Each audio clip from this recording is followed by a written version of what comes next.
الحمدللہ وحدہ والصلاة والسلام علی خاتم الانبیاء والمرسلین واصحابہ واہل بیتہ اجمعین۔ میرے انتہائی عزیز ناظرین و سامعین، السلام علیکم ورحمۃ اللہ وبرکاتہ۔ میں اپنے تمام معزز احباب جو میری ویڈیو کو دیکھتے ہیں ان سے دست بستہ گزارش کرتا ہوں کہ میری ویڈیو کو زیادہ سے زیادہ شیئر کریں تاکہ اشاعت دین میں ہم سب کا حصہ شامل ہو جائے۔ آج کی یہ ویڈیو ایک ادنا سے احتجاج کے طور پر میں ریکارڈ کر رہا ہوں۔ گزشتہ روز 29 جنوری کو آپ حضرات نے دیکھا اور بعض حضرات اس پریشانی کے اندر سے گزرے بھی ہوں گے کہ کس طرح پورے ملک کے اندر پیٹرول کا بحران جو ہے وہ پیدا کیا گیا پیٹرول پمپ مالکان کی طرف سے۔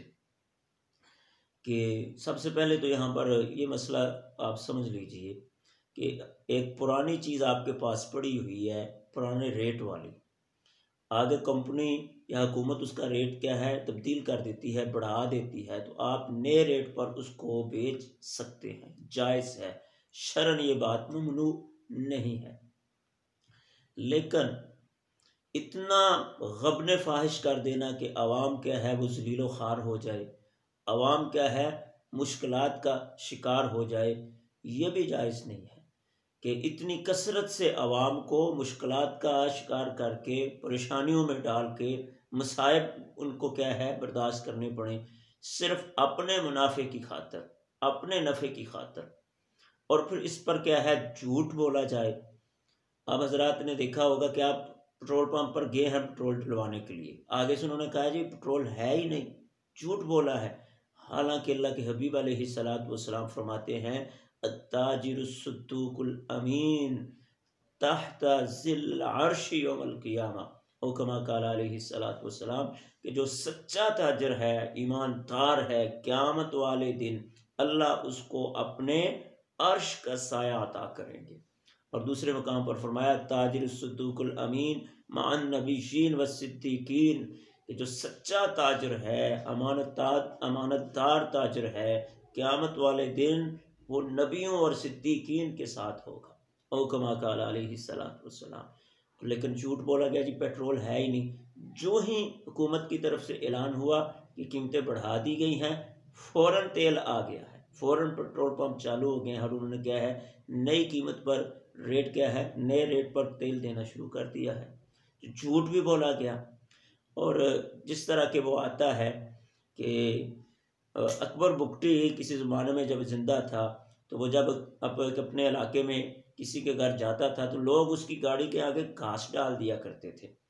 تو لوگ اس سے پوچھتے تھے کہ سردار صاحب یہ گھاس کھاتی نہیں ہے آپ کی سواری، آپ کی گھوڑی؟ تو وہ کہتا تھا کہ یہ آپ کے سامنے شرماتی ہے، یہ اٹھا کے اندر رکھ دو، یہ گھر جا کے کھا لے گی۔ یعنی